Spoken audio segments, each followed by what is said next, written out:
y a todas, ¿qué tal? Bienvenidos. Bueno, bienvenidos a una tarde más de una nueva Mr. Marshall Masterclass. Hoy tenemos a un invitado muy querido, ya se pone por ahí la cámara. Hola Esteban, ¿qué tal? ¿Cómo estás? Esteban, bueno, pues muy querido también aquí en la escuela, que vamos a decir de él, solo me salen cosas bonitas, entonces no te voy a presentar porque si no igual hasta nos emocionamos. Pero bueno, deciros que yo soy Yolanda, quien no me conozca, soy la coordinadora de la escuela. Voy a estar por aquí sobre todo por el chat, ¿vale? Deciros que ¿cuál va a ser la estructura? Ya la habéis visto a la hora de apuntaros, pero la idea era que hay una pequeña bienvenida, yo saludaba al inicio, después va a hablar Héctor, que no le veo con la cámara encendida por aquí todavía, pero bueno, está por ahí con el micro desactivado, que es el director del curso que tenemos de sistemas de diseño, de Design System, y a continuación, esta introducción va a ser muy breve. A continuación vamos a dar paso a Esteban para hablar un poco de estos sistemas de diseño, ¿no? Si nativos o customizados. ¿Cuál es la mejor de las opciones? Si hay una mejor, si hay una peor, híbrido o también que generemos un poquito de conversación, ¿vale? La idea es que durante la charla lo escuchemos. Si tenemos alguna duda, algún comentario, lo podemos ir dejando por el chat y yo lo rescato al final, cuando él termine. Si cuando termine alguien prefiere abrir la cámara, que le veamos la cara y de viva voz trasladarle su pregunta, su cuestión o hacer su apreciación, bienvenido sea, ¿vale? Nos encanta también veros las caras, igual que nos las estáis viendo vosotros a nosotros. Y si no, pues eso, durante la conversación irlo poniendo por el chat, yo las recojo, las voy estructurando y después se las voy lanzando a Esteban, a Héctor o a quien corresponda, ¿vale? Bueno, pues nada, muchas gracias Javier y gracias Esteban también por la masterclass de hoy y a todos los que estáis unidos aquí en la call. Nada, comentaros que este curso lo hemos hecho con mucho cariño desde el principio, llevamos ya 2 años haciéndolo y lo hemos estado actualizando continuamente. Nuestro objetivo al hacer el curso es que no fuera un curso de Figma, ¿vale? Es decir, creemos que no tiene mucho sentido hacer un curso de una herramienta que podéis encontrar tutoriales en YouTube, aunque evidentemente manejamos las herramientas también.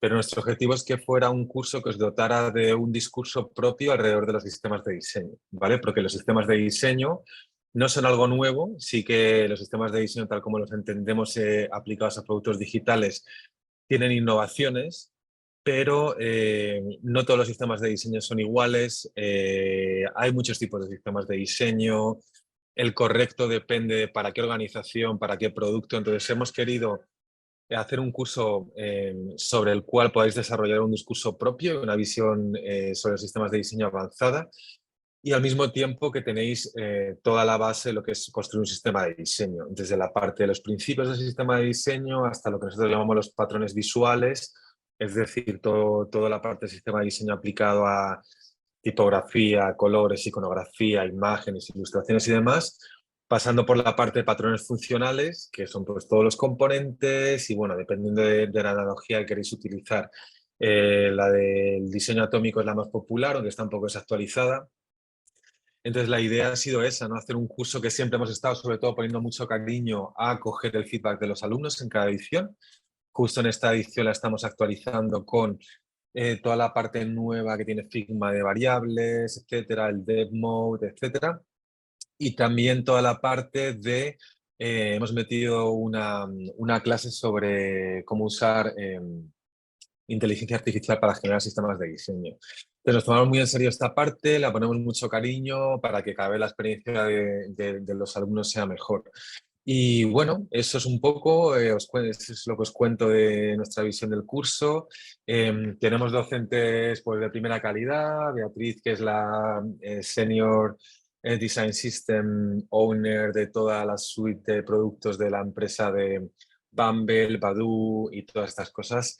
Después tenemos a Jorge, que es manager en Samsung, antes había estado en Amazon, y Joan, que es también Design Technologies en Alexa, Amazon, y ahora mismo está migrando a Western Union, que es un banco. Y yo, que soy el director, que trabajo en Amazon. Y bueno, pues como trabajamos tanto como consumidores como creadores de sistemas de diseño, pues por eso nos animamos también a hacer este curso un poco para compartir lo que sabemos. Esto es todo lo que tengo que deciros, no os doy más la chapa. Aquí lo interesante es lo que nos viene a contar Esteban.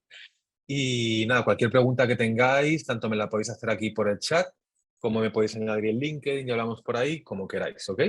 Y encantado de nuevo.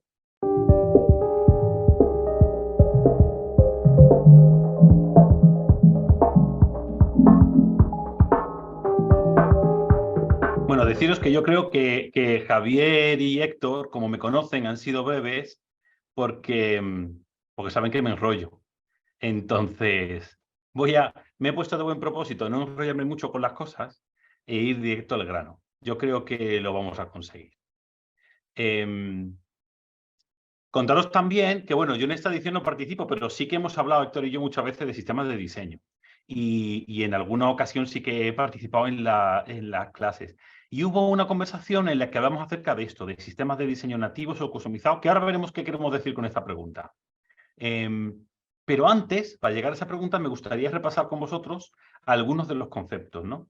De lo que es un sistema de diseño, para luego darle una vueltecita. Héctor ha hecho una pequeña introducción, yo voy a hacer un repaso rápido. Me interesa sobre todo una definición un poco más formal a la que agarrarnos de qué es un sistema de diseño, ¿no? Y hay un montón de definiciones. Voy a utilizar una que me gusta mucho, que es la que hizo Marcos Suárez, que es el Design System Lead de InVision, que dijo que un sistema de diseño es una colección de componentes reutilizables, muy importante que sean reutilizables, y también muy importante que estén guiados por unos estándares claros. Una mera colección de componentes visuales es un UI-kit. Un sistema de diseño debe estar acompañado por criterios, por estándares de uso, ¿no? Y deben ser claros. De manera que cuando tengamos que organizar, utilizar estos componentes y componer cualquier número de aplicaciones, lo podamos hacer de manera coherente, ¿no? Porque uno de los aportes de valor que tiene un sistema de diseño, además de los ahorros de tiempo, de diseño y también de desarrollo, es que facilita la coherencia dentro de un producto digital, ¿no? Y esto lo hace, como decía Héctor, porque tenemos que partir de elementos, ¿no? Fundacionales que sean mínimos y sencillos, por ejemplo, un contenedor, una imagen, iconos, etiquetas, textos con ciertos estilos, ¿no? Y lo que vamos a hacer es combinar esos elementos más pequeños en composiciones un poquito más complejas, que tienen ya cierto sentido, cierto propósito, y que nos van a servir para utilizarlas en múltiples escenarios, ¿no? Y luego con estas piezas, con esos componentes, vamos a empezar a crear las pantallas que necesitamos para dar soporte a cualquier proceso o producto que estemos construyendo, ¿no? Por ejemplo, pues en la pantalla de un móvil tendremos siempre un GD, pero luego el contenido, pues a lo mejor es una lista de elementos, o son unas tarjetas, o es un mosaico de lo que sea, ¿no? La navegación tendrá que estar, lo que nos venga bien.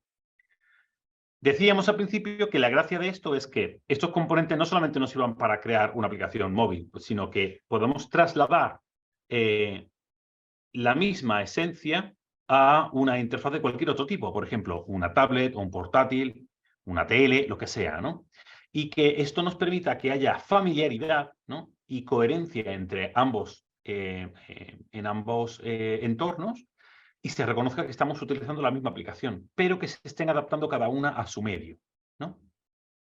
Con un sistema de diseño, pues tenemos una colección de componentes con los cuales hacer todos estos ejercicios, ¿no? ¿Qué es lo que conseguimos con eso? Que todo lo que esté dentro de nuestra aplicación tenga una coherencia que hace que sea fácil su uso y sea fácil generar familiaridad con el usuario. Familiaridad es un concepto muy importante, pues que es lo que genera la facilidad de uso, ¿no? Esto me suena, sé a dónde ir, no tengo que pensar en cómo utilizarlo. Y es incluso más útil tener un sistema de diseño cuando no tenemos únicamente una aplicación, sino que tenemos a lo mejor un ecosistema de aplicaciones en las que queremos que esa coherencia se siga manteniendo a través de ellas, ¿no? Hasta aquí yo creo que bien, ¿verdad? No creo que os esté contando nada nuevo, solo quería repasar algunos principios, porque ahora le vamos a dar una vueltecita de tuerca. Porque es cierto, es genial poder tener un sistema de diseño de manera que yo garantice la coherencia dentro de mis aplicaciones. Pero la realidad es que los usuarios no usan solo mis aplicaciones. Tienen mis aplicaciones mezcladas con las que ellos quieran, de cualquier variedad, con cualquier estilo, con cualquier otro sistema de diseño aplicado o cualquier cosa, ¿no? Hay una estadística que dice que de media, yo creo que esto ha subido desde entonces, de media las personas utilizamos durante 3 horas y cuarto el móvil cada día. Pero eso es el móvil en general. Si miramos cuánto tiempo usamos cada aplicación, vemos que tenemos un rango desde 2 minutos a las aplicaciones de productividad o más sencillas, ¿no? Hasta 55 minutos, que son las de redes sociales. Entonces, aunque los usuarios dediquen horas al día mirando el móvil, en nuestra aplicación van a estar pocos minutos. Y eso tiene mucho que ver con una ley que enunció Jakob Nielsen hace ya varios años, que es la ley de Jacobs de usabilidad, que es que recordemos que los usuarios dedican la mayoría de su tiempo a otras webs. Fijaos si esto tiene tiempo, que cuando se anunció en el año 2000, hablaba de webs, ¿no? Pero es perfectamente aplicable a aplicaciones o cualquier producto digital. Los usuarios dedican la mayor parte de su tiempo en otras aplicaciones, otras webs. Así que esperan que nuestra app, nuestra web, funcione igual que los demás. Esperan que existan patrones y que nuestra web, nuestro producto, no les requiera una curva de aprendizaje. Esperan poder usarlo igual que todo lo demás.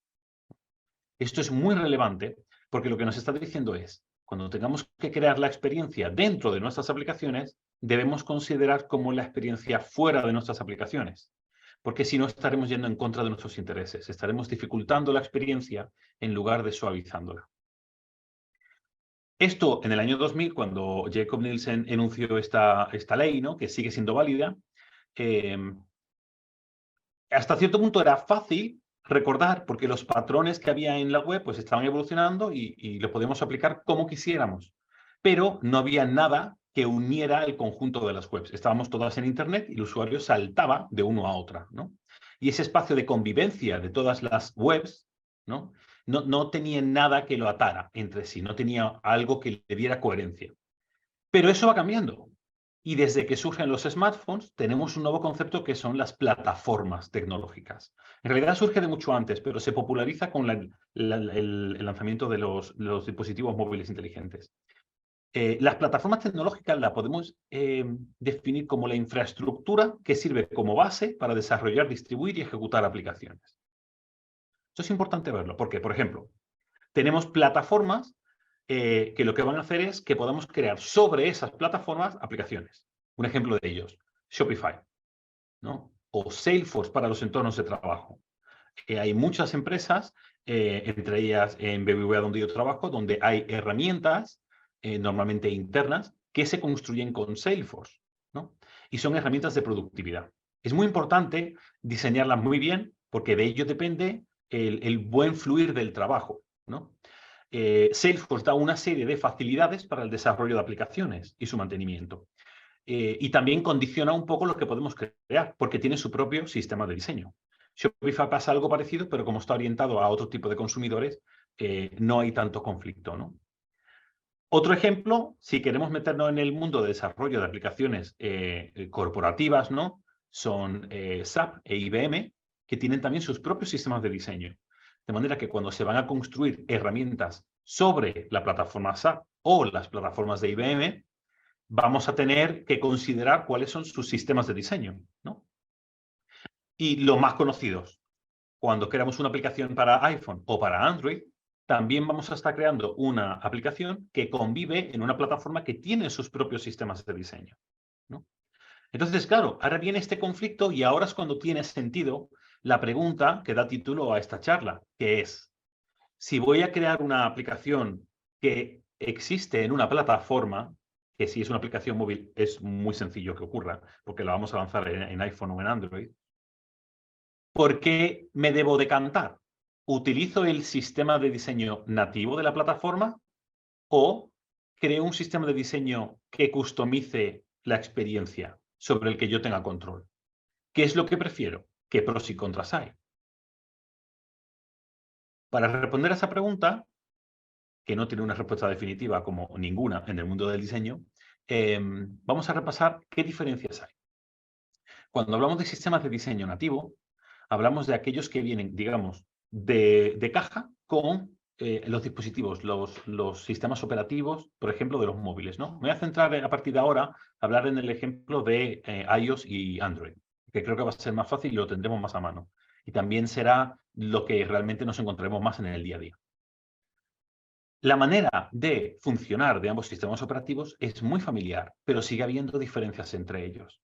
Esas diferencias, como por ejemplo, la hoja que aparece cuando quiero compartir un contenido, pueden ser diferencias meramente estéticas. Aquí básicamente es muy parecido. Tengo una lista de contactos con la aplicación mediante la cual contacto con estas otras personas. Tengo una lista de aplicaciones con las que puedo enganchar este contenido para compartirlo, ¿no?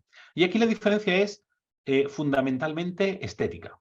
Es cierto que, por ejemplo, en iPhone hay algunas funcionalidades adicionales debajo de esta hoja de compartir que en Android están en otros espacios, pero no son totalmente disonantes, ¿verdad? Hay otras funcionalidades de los sistemas operativos móviles que también tienen el mismo propósito, funcionan similar, pero su aspecto es más diferente, ¿no? Como por ejemplo, aquí, cuando vamos a controlar al espacio de control, ¿no? De activación, desactivación del Wi-Fi, volúmenes, modo avión u otros modos de atención, ¿no? En realidad aquí vamos a estar haciendo las mismas acciones, pero la manera de presentarlo, de interactuar con estas piezas son diferentes. Cada una responde a cómo está posicionado por cada uno de sus sistemas de diseño, ¿no? Las directrices de Human Interface Guideline de Apple o Material Design de Google.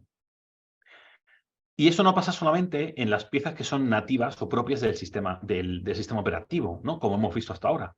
En realidad es que cualquier otra pieza, cualquier otro controlador, existe en ambos mundos, pero tiene un aspecto diferente.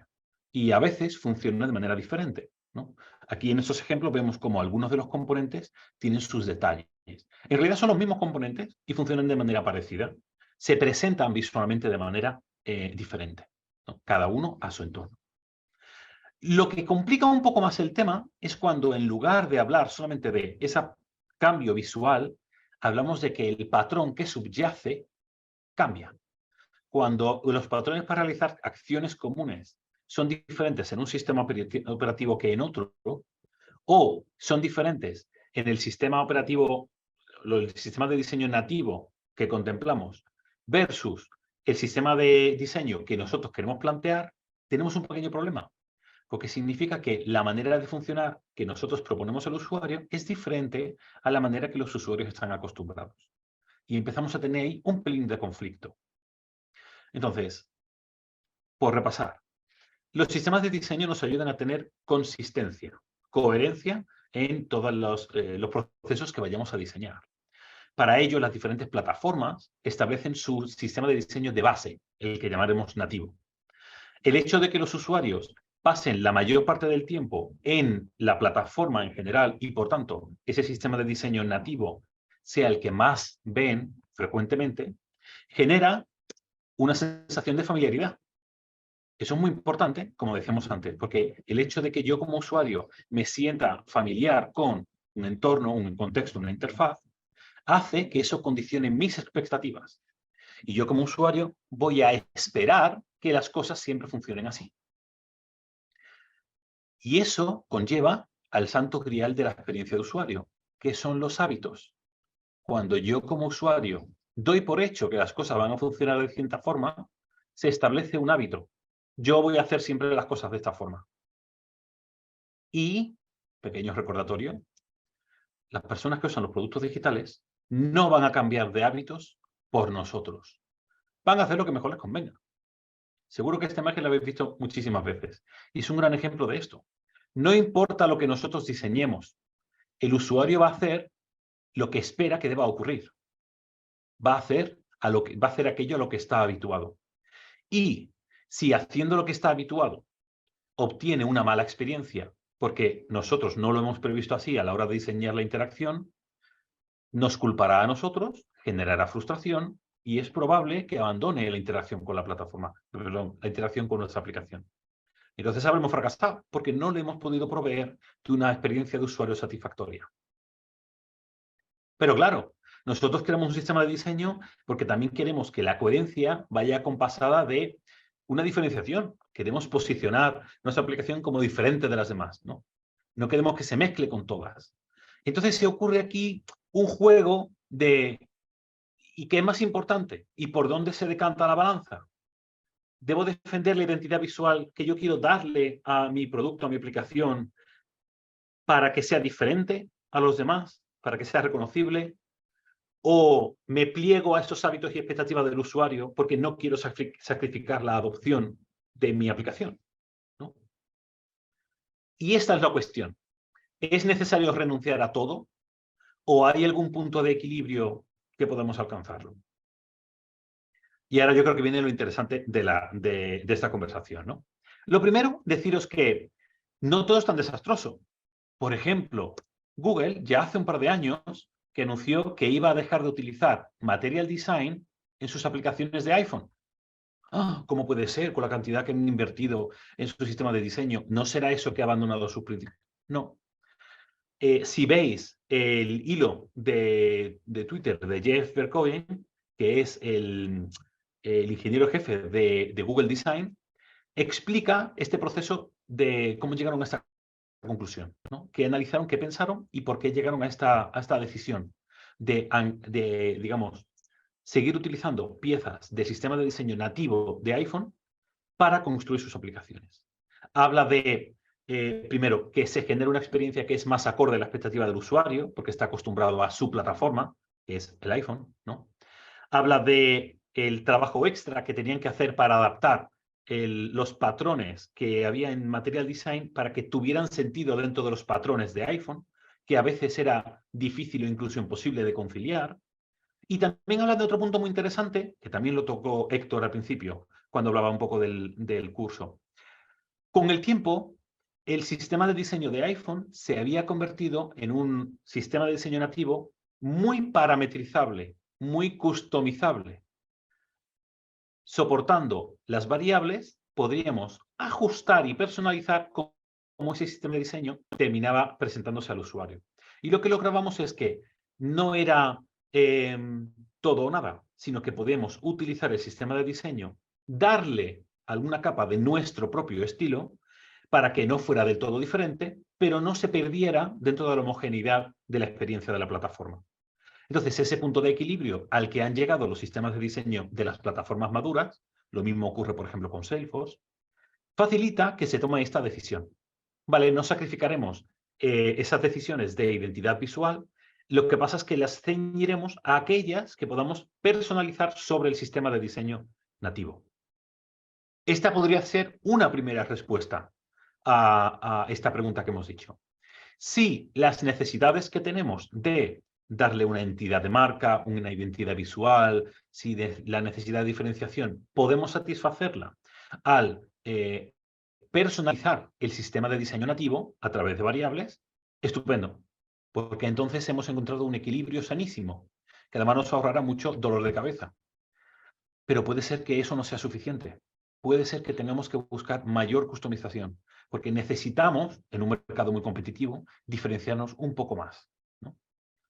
Y entonces se nos complica un pelín la cosa, pero tampoco es una cosa insondable. Podemos hacer cositas con ello. Para ello quiero que os imaginéis que la colección de componentes que tenemos en un sistema de diseño son diversas cajitas, ¿no?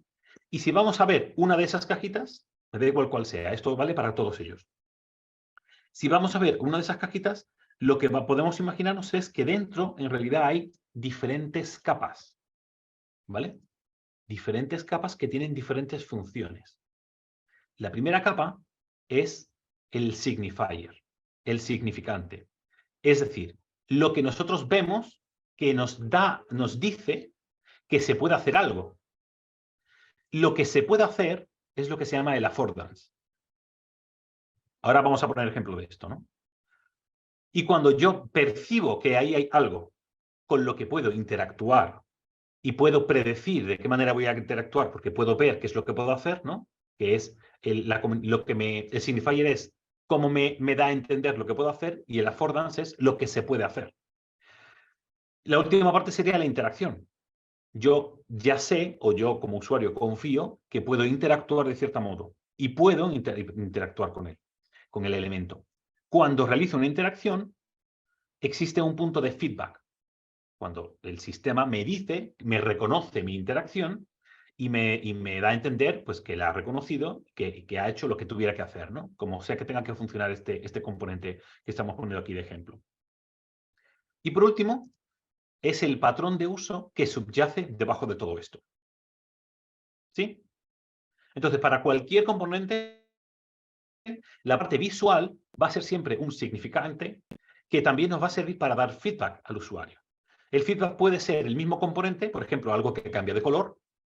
Por ejemplo, cuando tengo un botón y paso el ratón por encima, el feedback de que has sentido el puntero pasar por encima es ese pequeño cambio de hover, ¿no? Y el feedback es pues, que hay un pequeño cambio de color, de fondo, lo que sea, ¿no? Entonces, la parte visual será, por un lado, la parte del significante. Esto es algo con lo que puedes interactuar y puedes hacer algo. Y yo voy a responder a tu interacción de alguna manera. El affordance es lo que realmente se puede hacer. Por ejemplo, un botón, su affordance es ser clicado. Un slider, su affordance es ser arrastrado, ¿no? Una pestaña, pues también su affordance es ser clicado o también reordenado. Y la interacción es la forma en la que yo como usuario logro ejecutar ese affordance. El patrón de uso, al final, sería como la costumbre que hay detrás de todo esto, ¿no? Como los usuarios están acostumbrados a arrastrar las pestañas de un navegador para reordenar lo que tienen, el patrón es ese, ¿no? Debemos permitírselo. Si, de alguna forma, nosotros lo que diseñamos no encaja con la expectativa del usuario, ya sea porque el signifier no es reconocible, porque el feedback no lo podemos atender, porque el affordance, lo que se puede hacer con ese elemento, no es el que yo esperaba como usuario, o porque la forma de interactuar con el elemento no es la que yo esperaba como el usuario se va a encontrar desorientado. No va a saber efectuar esa acción que quiera hacer, ¿no? Entonces, el patrón, lo que subyace, es probablemente lo más importante que hay. Y es lo que anclaba con lo que habíamos hablado antes de los hábitos de los usuarios, las costumbres, ¿no? Como estos son muchos palabras, vamos a ver un ejemplo que siempre es más fácil. Por ejemplo, vamos a hablar del componente toggle, ¿no? El switch, que hay en muchos sistemas de diseño. Como veis, la parte del signifier, lo que es lo visual, y el feedback es muy similar en diferentes sistemas de diseño, ¿no? Yo lo que tengo es un espacio de fondo y un elemento primero que me está diciendo en qué ubicación se encuentra este interruptor. Y también tengo un cambio de color significativo entre un estado apagado, off, y un estado encendido, ¿no? El affordance, es decir, cuando yo veo un componente de este tipo, lo visual me está dando a entender que yo puedo hacer algo, que es activar, desactivar. ¿El affordance de este componente es girarlo? No. ¿Es clicarlo? Sí, pero no es solo clicarlo, es para activar o desactivar cosas. ¿Es desplazarlo como si fuera un selector de temperatura o de volumen? No. Es activar, desactivar. On-off. Es una peculiaridad muy específica. La interacción esperada, que cualquier persona entiende, es, pues el clic es en la interacción que yo puedo darle o el deslizado para moverlo, ¿no? El affordance no es ser deslizado, es ser activado o desactivado. La interacción para ejecutar ese affordance sí es el clic o el deslizar, ¿no? Y muchas veces a la interacción viene acompañada una animación, ¿no? Una microanimación en la que me enseña qué es lo que está ocurriendo. Esa microinteracción es tan variable, porque es, digamos, la parte visual de la interacción, tan variable como esa diversidad que hay en la parte del significante y el feedback. Se puede personalizar al máximo. Sin embargo, el patrón que hay debajo, el que asegura que siempre que veamos un componente switch toggle va a funcionar de la misma manera, es el mismo. Para opciones únicas con dos estados que son excluyentes y que uno de ellos está por defecto, ya sea activado o desactivado, y donde la selección tiene efecto de forma inmediata, igual que el de un interruptor físico. Cuando yo apago o desactivo, lo que sea que ocurra, no tengo que luego que darle otra cosa de guardar, ¿no? Yo apago y apago, o enciendo y enciendo. Entonces, cuando nosotros vamos a diseñar un componente en un sistema de diseño, no se trata solamente de decir cómo se ve su aspecto.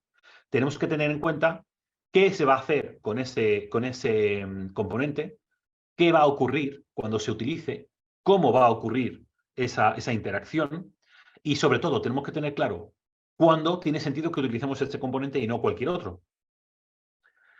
Y esto es la reflexión, creo que más importante de la que llevamos aquí.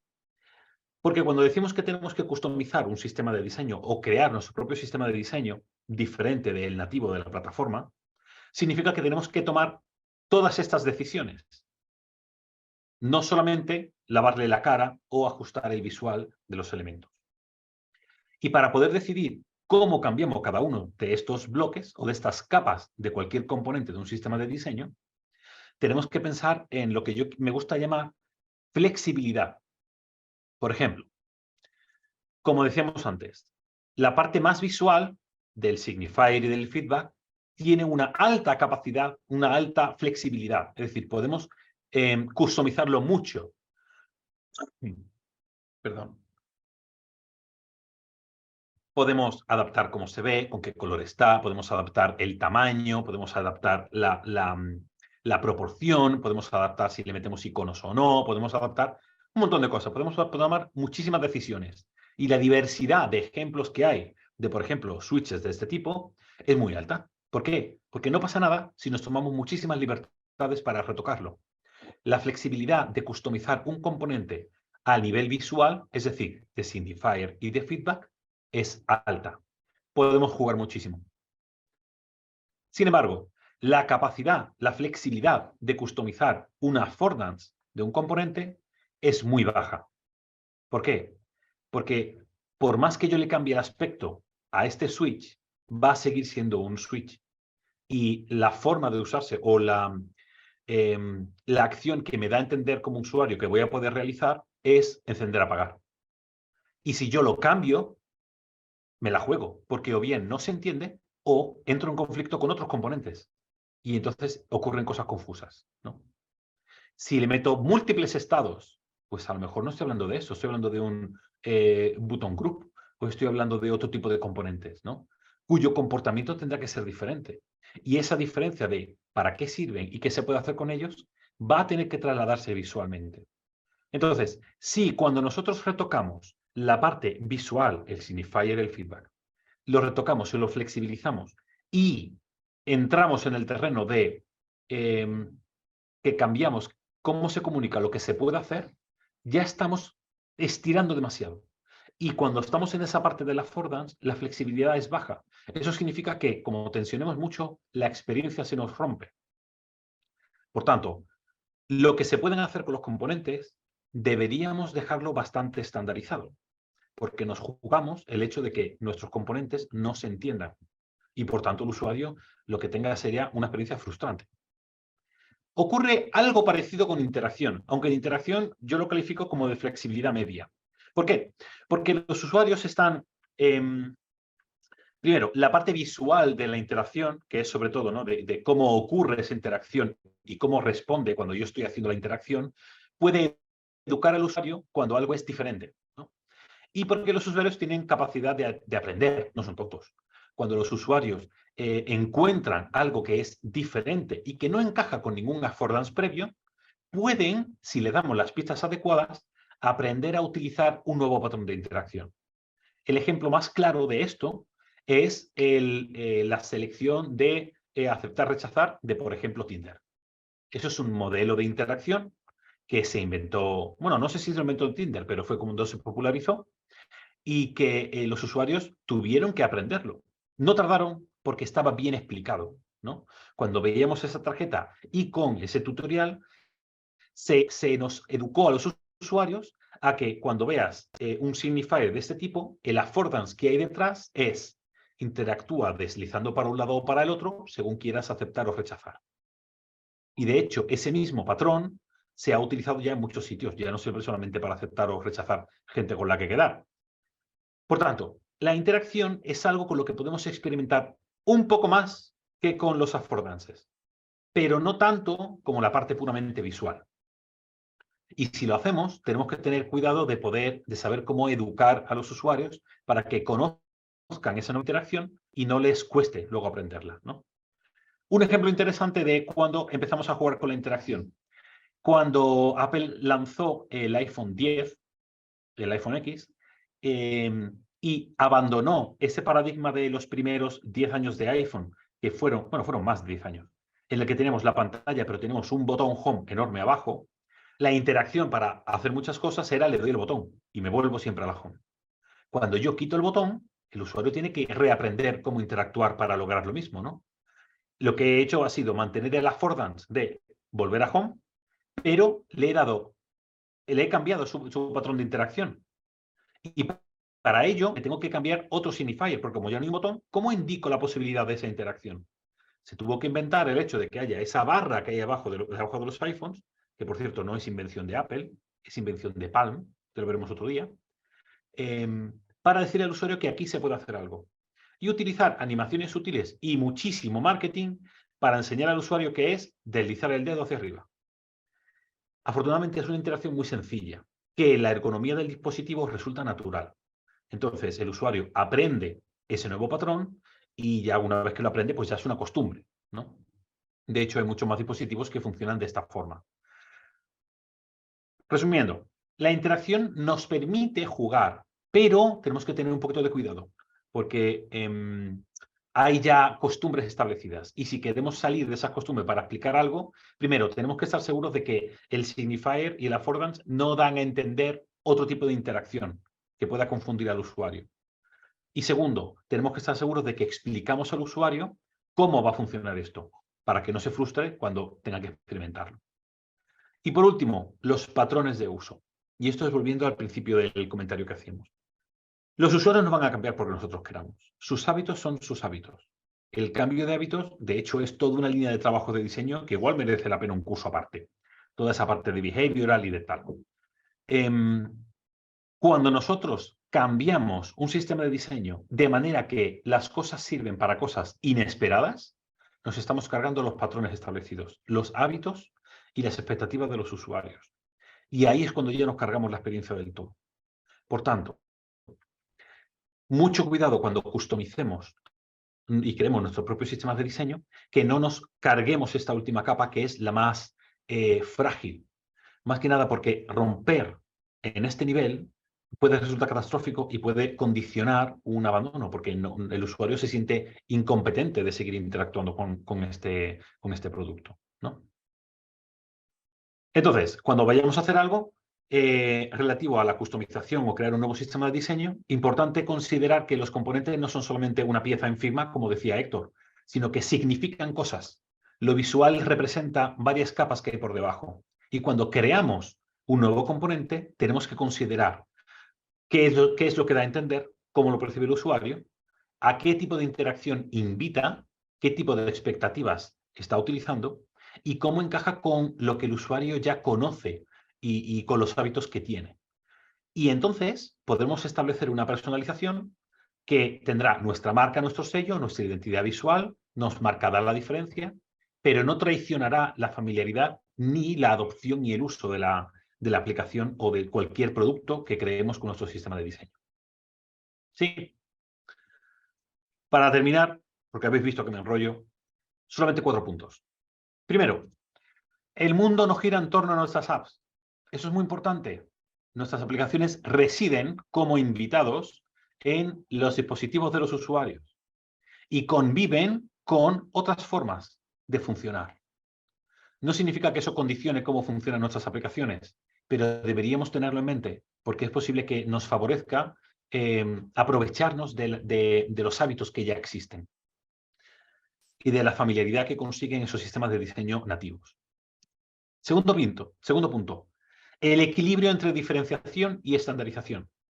No nos dejemos llevar porque en un entorno corporativo, cuando un cliente nos encarga algo, seguro que lo que más importante va a dar es, necesito que sea una marca reconocible, la identidad visual debe ser importante, y lo es, pero no a costa de que el funcionamiento sea estándar y reconocible. Entonces, busquemos este equilibrio sin sacrificar más de lo necesario, ¿no? Como hemos visto, hay fórmulas para hacerlo. Siempre y cuando aprovechemos la flexibilidad de cada elemento sin forzarlo más allá de donde puede.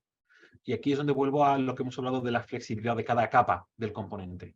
podemos jugar mucho con lo visual, pero cuando lo que creamos a nivel visual deja de comunicar o deja de ser entendido, lo estamos forzando y se nos está rompiendo la experiencia.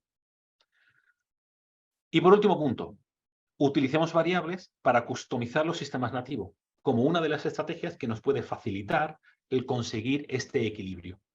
Eso también es muchísimo curro, porque al final tendremos que tener el sistema de diseño nativo y jugar con él y llevar sus variables hasta el extremo, ¿no?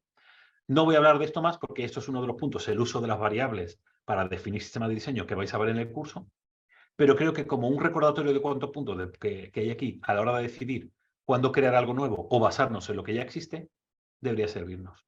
Así que nada, muchas gracias por vuestro tiempo.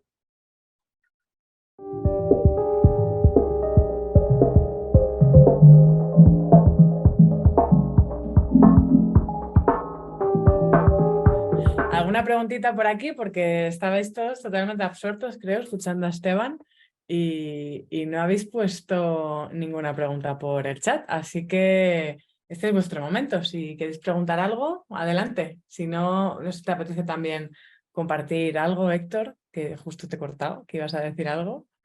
No, le estaba dando gracias a Esteban. Ahora vamos a ver qué preguntas hay y empezamos por ahí. Pues de momento no hay preguntas. Ha sido todo súper claro. Bueno, hay alguien conectando audio ahora mismo. Sí, Ups. vamos a ver.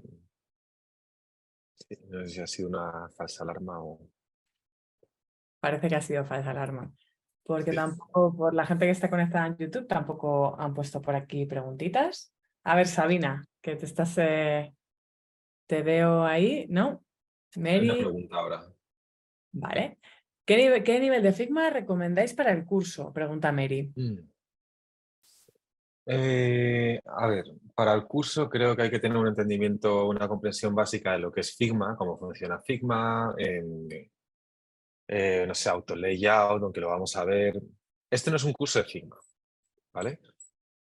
Pero para poder, digamos, aplicar, o sea, controlar lo que son los elementos de Figma que son más relevantes para generar un sistema de diseño, realmente lo que necesitáis es una base estándar, es decir, crear un frame, saber aplicar colores, saber aplicar tipografías, saber hacer formas. En realidad, Figma y casi todos los programas de diseño son muy sencillos, de lo que es diseño vectorial o diseño de interfaz. Comparten similitudes. Por ejemplo, hace 3 años todos usábamos Sketch y migramos a Figma. ¿Y cuál fue la transición? Pues muy poca, ¿no? Luego en el curso sí que vamos a dar los específicos que son interesantes para generar un sistema de diseño, como aplicar un token, cómo generar una variable, cómo hacer estilos en Figma, etc. No, creo que no te estoy contestando de manera muy, muy específica, pero te diría, el nivel es básico, tienes que tener un nivel básico de Figma y tienes que tener ganas también de aprender por ti misma, ¿vale? Porque date cuenta que en un curso de estas características, si damos, imagínate, aprendemos a hacer un componente como el que ha estado explicando Esteban, ¿no? Un switch, por ejemplo, que es un componente dinámico que va a poder tener una serie de opciones y demás, vas a tener que practicar en tu casa, ¿vale? Quiero decir, vas a tener que, entonces las herramientas nadie las controla al 100%, se van aprendiendo según las necesidades que tenemos.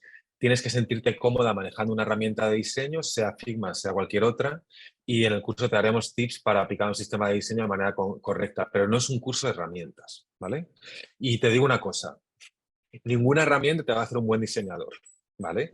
Yo justo ayer tuve una reunión global de sistema de diseño por la tarde sobre un problema que había en una página y te digo, no se habla de herramientas, se habla de cuál es la filosofía que tiene ese componente, qué objetivo tiene ese componente, cuál es el journey o el path que estamos, al que estamos permitiendo al usuario que abra, cómo ese componente es adecuado o no dependiendo del contexto de la página. Entonces, tienes que tener una visión fundacional de lo que es un sistema de diseño para poder añadir valor.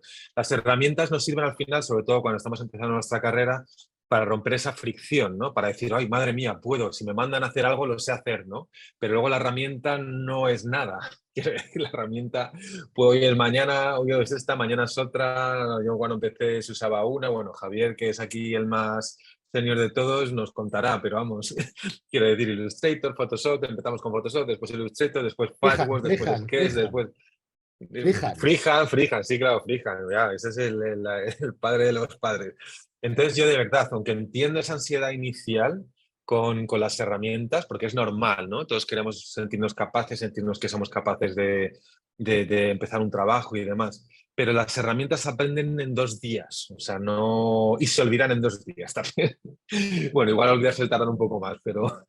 Entonces, bueno, yo diría un uso básico, por resumir, muchas ganas y ser conscientes de que este no es un curso de una herramienta, ni de esta ni de ninguna. Es un curso para aprender a pensar, si vamos a tocar herramientas, si vamos a ver herramientas en cierta profundidad, vamos a ver todas las cosas nuevas que tiene Figma, que son aplicadas a un sistema de diseño, pero no es el core del curso. Mira, María también estuvo en Freehand. Yo también lo llegué a usar.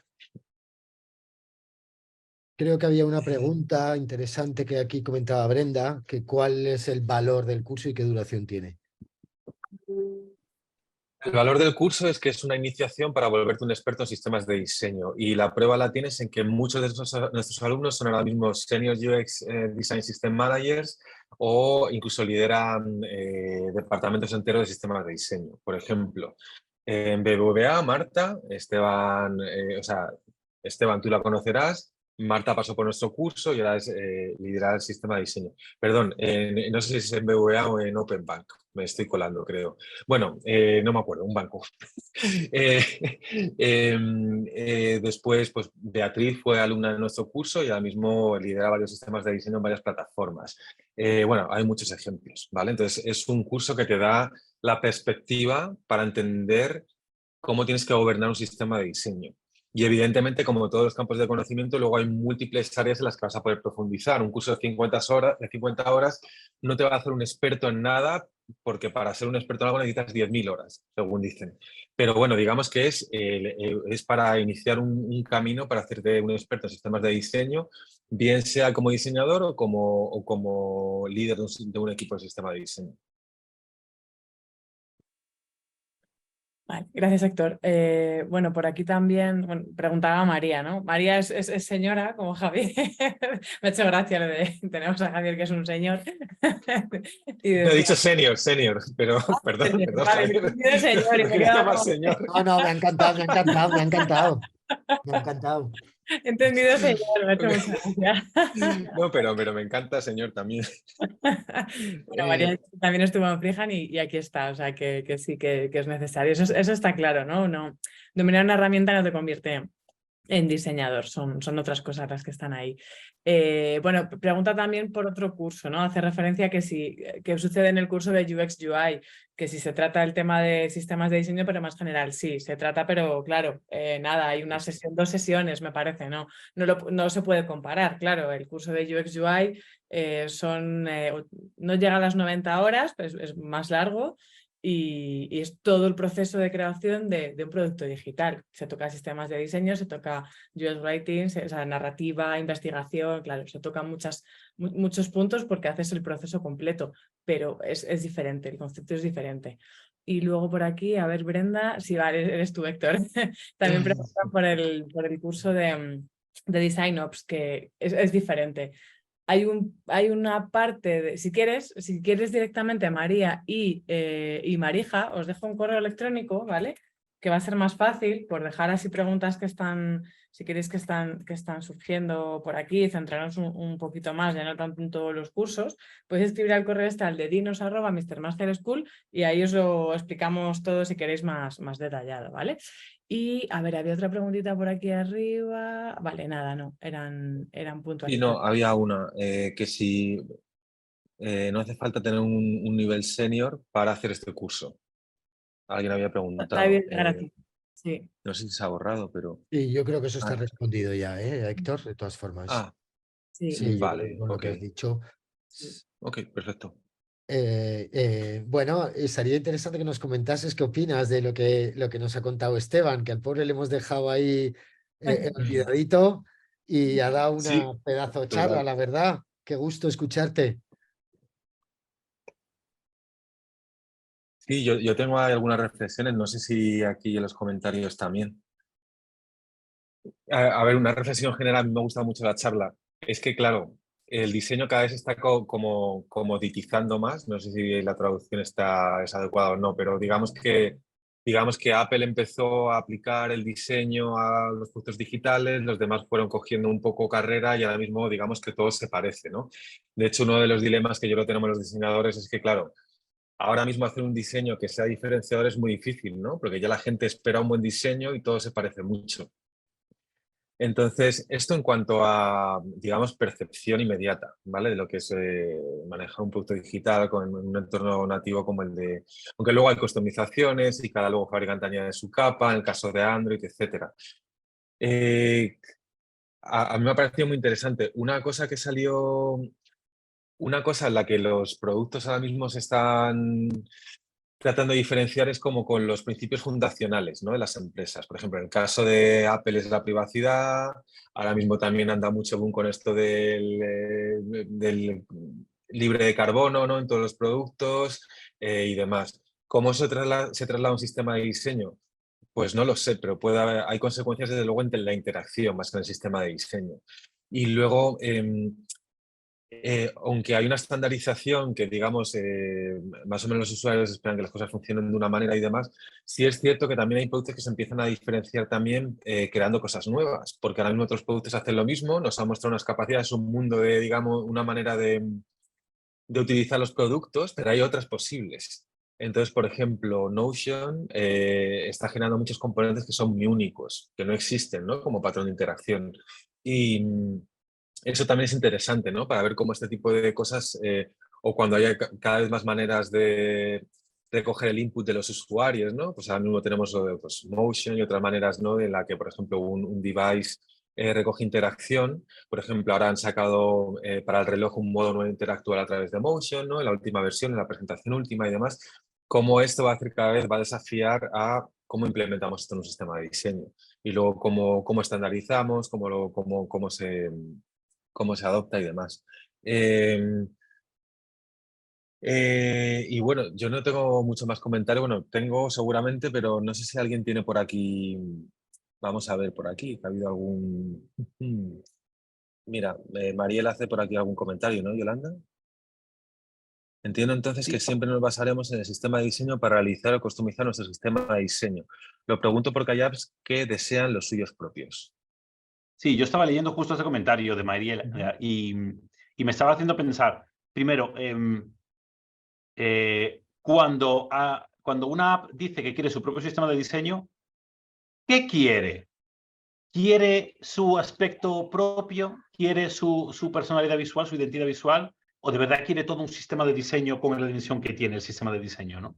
Porque muchas veces a lo que se refieren es que quieren que se relacionen con la marca, ¿no?, y con su branding. Y entonces de lo que están hablando es de customizar los signifiers y el feedback de esa primera capa que hemos visto, ¿no? Que hemos visto que da muchísimo juego y da mucha libertad. Hay otras veces en las que, por ejemplo, si hay una aplicación o un producto que tiene interacciones menos frecuentes, ¿no?, como el ejemplo que estaba diciendo Héctor de Notion, pues va a haber que definir qué aspecto tiene eso y cómo funciona cuando un usuario lo utiliza, ¿no? Entonces, primero hay que entender, cuando una app dice que quiere su propio sistema de diseño, hay que entender a qué se refiere y qué necesita. Y luego habrá que ver en cuántas capas tendremos que trabajar de la que hemos visto. Pero por lo general, yo siempre diría que no hace falta que nos basemos en un sistema de diseño que exista, pero los sistemas de diseño que existen nos sirven de referencia útil. Sí, y además que los sistemas de diseño normalmente ya tienen incluidas requerimientos de accesibilidad, han sido testados, han sido probados a lo largo del tiempo. Implementar un sistema de diseño desde el principio tiene muchísimos costes. Muchas veces, como dice Esteban, cuando hablamos de un sistema de diseño propio, lo que queremos es que el botón sea redondo, sea cuadrado, sea un color o tenga un tipo, pero eso digamos que es la parte más visual del sistema de diseño, no el sistema de diseño como tal en cuanto a la funcionalidad y todo lo que ha comentado Esteban. Pongo un ejemplo. Una de las cosas más difíciles que hay para diseñar son tablas, porque es muy complicado hacer una buena tabla, ¿no? Y además las tablas se utilizan en casos tan diversos, tan dispares, que se te puede complicar mucho intentar establecer unos patrones, ¿no? Pues tenemos ahí varias referencias. Salesforce, por ejemplo, tiene una guía de construcción de tablas muy bien perfilada que viene de la experiencia de trabajar en producto, de trabajar con usuarios. Goldman Sachs tiene una guía que yo creo que es la mejor de cómo construir tablas y de qué manera presentar la información de manera que es fácil de consumir, ordenada, incluso algunos patrones de cómo adaptar a responsive, ¿no? Entonces, ya hay... si un sistema de diseño lo que hace es que recopila cómo responder diversas necesidades, hay muchísimas respuestas que son muy buenas. Entonces, reinventar por reinventar tampoco es necesario. Entonces, te puedes basar y darle una última vuelta para aterrizarlo a tus necesidades específicas, ¿no? Pero hay mucha referencia, ¿no? El sitio para crear tablas, los dos documentos de referencia que me gusta dar son los de Salesforce y los de Goldman Sachs. Voy a pegar por aquí los enlaces si queréis. También gracias Gabriela por la pregunta. Me pregunta por privado que cuando se quiere implementar sí o sí un elemento nuevo para el sistema de diseño, ¿cómo se debe introducir? Perdón, ¿cómo lo debes introducir para darle a entender que va a necesitar aprender el usuario? Que va a necesitar aprender a usarlo. Vale. A ver, si quieres introducir un nuevo componente, en este caso, en un sistema de diseño, normalmente eso está regido por el tipo de gobierno que tiene el sistema de diseño, ¿vale? El modelo de gobernanza. Entonces, por ejemplo, normalmente los sistemas de diseño, depende del sistema de diseño, depende de la complejidad, depende de lo grande que sea el equipo. Digamos, si tienes un equipo de sistema de diseño de 2 personas que están sirviendo a 10 diseñadores, normalmente seguramente será un modo informal, ¿no? O a través de un modo iterativo, etcétera. Cuando tienes que introducir un nuevo componente en un equipo de sistema de diseño grande, que sirve un producto que sirve a su vez a millones de usuarios, normalmente lo que se hace es, se hace un request, ¿vale? Al equipo que gobierna el sistema de diseño, y en ese request se explica por qué hace falta un nuevo componente, cuál es el racional, ¿vale? Para traer ese componente. ¿Existen componentes o una mezcla de componentes que resuelvan el mismo problema para el usuario? ¿Sí o no? Y entonces, digamos que tienes que demostrar que ese sistema, o sea, mantener un sistema de diseño vale mucho dinero. Cada componente que introduces tiene un coste, ¿no? Que se puede medir. Entonces, sí, después de, digamos, o sea, tienes que hacer esta petición al equipo que gobierna el sistema de diseño, en el caso de los equipos grandes, ellos tendrán que evaluar si hace falta, si no hace falta, cuál es el impacto que va a tener esa pieza y demás.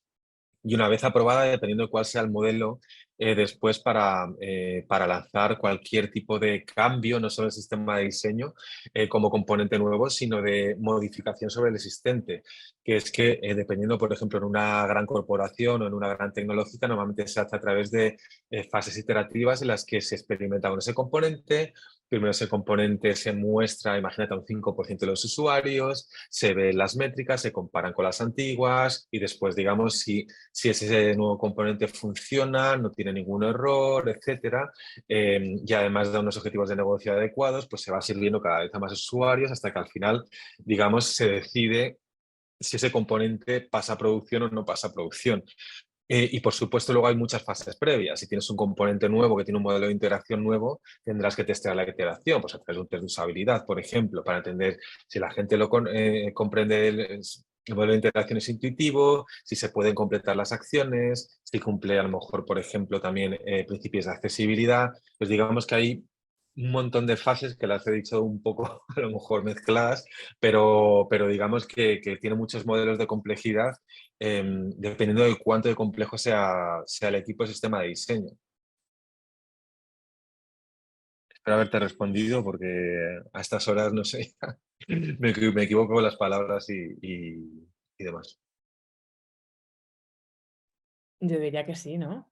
Súper bien respondido. He Bien. dejado también por aquí por el chat el enlace al canal de YouTube por si queréis ver más charlas. Hay charlas previas de sistemas de diseño, también de otros docentes, bueno, y otras personas invitadas, ¿no? Profesionales. Y también el enlace, os dejé el enlace del blog de la escuela, que tenemos un blog, hay artículos, hay 4 artículos muy top. Bueno, Héctor lo sabe porque es que ha hecho, digamos, la curaduría y ha invitado a las personas que los han redactado y merece la pena también que les echéis un vistazo. Vamos, si os interesa el tema de sistemas de diseño y queréis profundizar, toca diferentes puntos y seguro que sacáis cositas interesantes. Y yo creo que nada más, ya no hay más preguntas Y por una aquí. cosita, que mañana tenemos a Máximo Gavete. Ujú. Vale, es un tema totalmente diferente, pero bueno, ahí tenemos a Máximo, que es el autor de ONOS, ¿no? Esta newsletter sobre diseño que creo que muchos recibimos en nuestros buzones de correo. Si os apetece, pues también estáis invitados a participar. Tendrá las mismas claves que hoy, ¿vale? Para poder acceder. Así que quien quiera, los que estáis, invitadísimos a participar a la misma hora, miércoles 20, mañana a las 19 horas. Y lo dicho, Esteban, muchas gracias. Me ha encantado, bueno, siempre me encanta escucharte. La verdad, lo estábamos diciendo Javier y yo ahí por el WhatsApp de, ay, qué bien habla Esteban. Y luego, bueno, los consejos. Haces todo como muy sencillo, ¿no? Es verdad que aunque no controles del tema, es fácil seguirte y es fácil querer saber más. Y luego, bueno, también has dado consejos que a veces pueden parecer muy sencillos, pero no lo son, ¿no? El sentido común a veces es el menos común de los sentidos. Cuando has hecho para recordar, me he apuntado así en grande en el papelito que siempre tengo donde voy apuntando cosas en las charlas, el punto 1, ¿no? Que es el mundo no gira en torno a nuestras apps y el que aprendamos a aprovecharnos de los hábitos que ya existen, que a veces queremos inventar la rueda y la rueda lleva inventada siglos, ¿no? Quizá no es necesario y podemos aprovechar lo que hay y mejorarlo y adaptarlo a nuestra realidad, a lo que nosotros tenemos.